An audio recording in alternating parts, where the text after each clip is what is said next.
অভাব অনটনের কাছে কখনো হার মানে না পড়াশোনা, এমনটাই দেখা গেল উদয়পুর শালগোড়া পঞ্চায়েতের ১ নং ওয়ার্ড এলাকায়।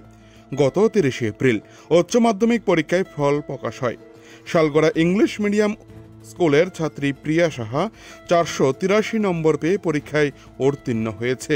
জানা যায় আর্থিক অনটন এতটাই বেশি ছিল সংসারে, এর ফলে প্রিয়া সাহার বাবা লিটন সাহা বিভিন্ন গ্রামীণ এলাকাগুলিতে কাপড়ের হকারি করে থাকে।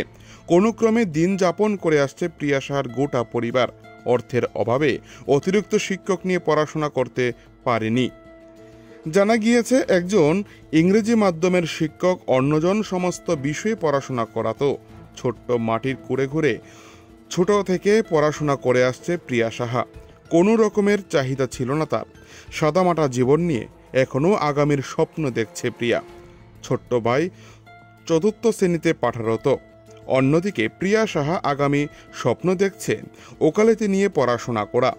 উচ্চ মাধ্যমিকে ভালো ফলাফল করার ফলে শালগোড়া গ্রাম পঞ্চায়েতের প্রধান ঠাকুর দাস ও শালগোড়া ইংরেজি মাধ্যম বিদ্যালয়ের এসএমসি কমিটির চেয়ারম্যান তপন দাস ছুটে যায় লিটন সাহার বাড়িতে।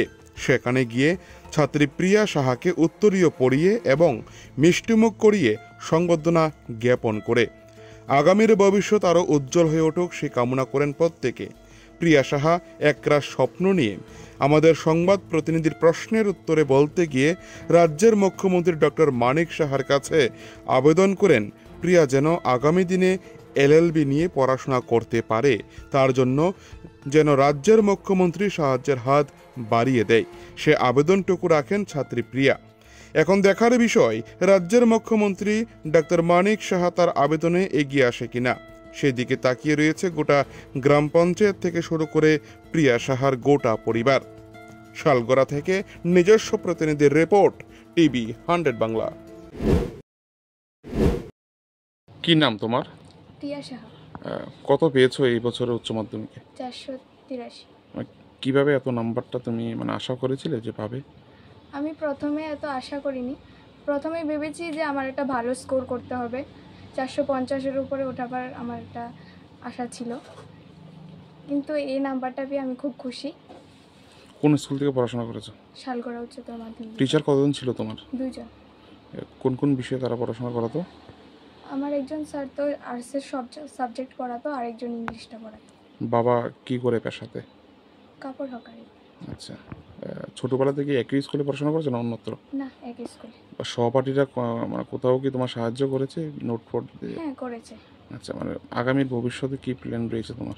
আমার ছোটবেলা থেকেই খুব ইচ্ছে ছিল এলএলবি নিয়ে পড়াশোনা করার, কিন্তু আর্থিক অবস্থা আমাদের এত সচ্ছল না যে আমরা এলএলবি নিয়ে পড়াশোনা করে আমার বাবা টাকা চালাতে পারবে।